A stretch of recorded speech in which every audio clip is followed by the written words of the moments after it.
వృషభ రాశి వారికి ఈ వారం సానుకూల పరిస్థితులు గోచరించడం లేదు. లగ్నాధిపతి షష్టమాధిపతి అయిన శుక్రుడు సప్తమంలో ఉన్నాడు రవితో కలిసి. అదేవిధంగా ₹1 వస్తే ₹10 ఖర్చు ఉంటుంది. సాధ్యమైనంత వరకు మీ సేవింగ్స్ ప్రయత్నం చేస్తున్నప్పటికీ కూడా ఏదో రకంగా ఖర్చు అనేది చూపిస్తుంది. సప్తమాధిపతి అయిన కుజుడు అష్టమంలో ఉన్నారు. ఆరోగ్యరీత్యా ప్రయాణాల రీత్యా కొన్ని జాగ్రత్తలు తీసుకోవాలి. కష్టాన్ని తగిన ప్రతిఫలం ఈ వారం అంత అనుకూలంగా లేదు. కష్టాన్ని తగిన ప్రతిఫలం వస్తుంది అనుకుంటారు, చేతిదాకా వచ్చి చేజారిపోతుంది. ఇంకా మన జీవితం ఇంతేనా, ఇలాగే ఉంటుందా అనే భావన ఒక్కొక్కసారి ఏర్పడుతుంది. ఉద్యోగంలో కూడా కాస్త చికాకులు ఉండే అవకాశం గోచరిస్తుంది. దైవానుగ్రహం తోడుంది మీకు. ఆ పరమేశ్వరుడి ధ్యానం ఎక్కువ చేయడం, మీ పనులు మీరు చేసుకోవడం చెప్పదగినది. ఏకాదశంలో శని అంత అనుకూలంగా లేదు. లాభస్థానంలో శని అంత అనుకూలంగా లేదు కాబట్టి ఏదైనా ప్రాఫిట్స్ లేదా డబ్బులు రావాల్సింది ఉన్నా సరే అవి వెనక్కి వెళ్ళిపోవడం, మీరు ఎవరికైనా అప్పిచ్చినా సరే వాళ్ళు మళ్ళీ తిరిగి ఇవ్వకుండా వివాదాలకి తావే అవకాశం గోచరిస్తుంది.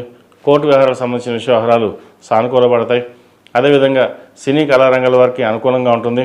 చిరుస్థాయి ఉద్యోగస్తుల నుంచి పై స్థాయి ఉద్యోగస్తుల వరకు ఉద్యోగపరంగా వీరికి చాలా అనుకూలంగా ఉందని చెప్పచ్చు. అదేవిధంగా వ్యాపారపరంగా కూడా సానుకూల పరిస్థితులు గోచరిస్తుంది. నూతన వ్యాపారాలు ప్రారంభించాలని ఆలోచన చేస్తారు.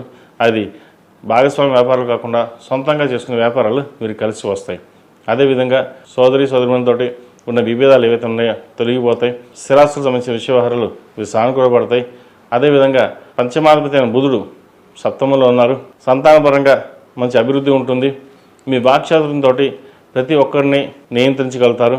ఏదైనా సరే మన మాట కరెక్ట్గా ఉండాలి, 10 మందికి ఉపయోగపడాలి, ఏదైనా చేస్తే 10 మంది మెచ్చుకునే విధంగా ఉండాలనే భావంతో ఉంటారు. మనం ఒకరికి తలవించవలసిన అవసరం లేదు. మనం చేసే పని తప్పు అయితే తల ఉంచాలి, లేకపోతే అవసరం లేదనే భావంతో ఉంటారు. మీ చేసే కార్యక్రమాలు ఏవైతే ఉన్నాయో 10 మందికి నచ్చకపోవచ్చు, కానీ అంతిమంగా మీరు మెచ్చుకునే విధంగానే వ్యవహార శైలి నడుస్తుంది. అదేవిధంగా విద్యార్థులకు కాలం అనుకూలంగా ఉంది. మంచి స్థాయిని సంపాదించగలుగుతారు, మెరిట్ మార్కులు సాధించగలుగుతారు. ప్రభుత్వ ఉద్యోగపరంగా ప్రయత్నాలు చేస్తున్న వారికి కొంతవరకు సానుకూలపడే గ్రహగతులు గోచరిస్తున్నాయి. అదేవిధంగా విదేశీ సంబంధించిన వ్యవహారాలు అంత అనుకూలంగా లేదు. దశమంలో రాహు మధ్యస్థ ఫలితాలు ఇస్తారు. కెరియర్ పరంగా కొన్ని ఒడిదొడుకులు ఉండే అవకాశం గోచరిస్తుంది. ఈ రాశిలో జన్మించిన స్త్రీలకు వృత్తి ఉద్యోగ పరంగా సానుకూల పరిస్థితులు గోచరిస్తోంది. నూతన వ్యాపారాలు ప్రారంభించడానికి చేసే కార్యక్రమాలు ఏవైతే ఉన్నాయో అవి కలిసి వస్తాయి. భాగస్వామ్య వ్యాపారాలు మీరు ఆచితూచి వ్యవహరించడం చెప్పదగింది. సప్తమంలో రవి, బుధ, శుక్రుడు ఉన్నారు. విదేశీ సంబంధించిన వ్యాపారాలు వీరికి బాగా కలిసి వచ్చే విధంగా గ్రహగతులు గోచరిస్తోంది. అయితే ఖర్చులు మటుకు అదుపులో ఉంచుకోవాలి. వ్యయాధిపతి సప్తమాధిపతి కుజుడు అష్టమంలో ఉన్నారు.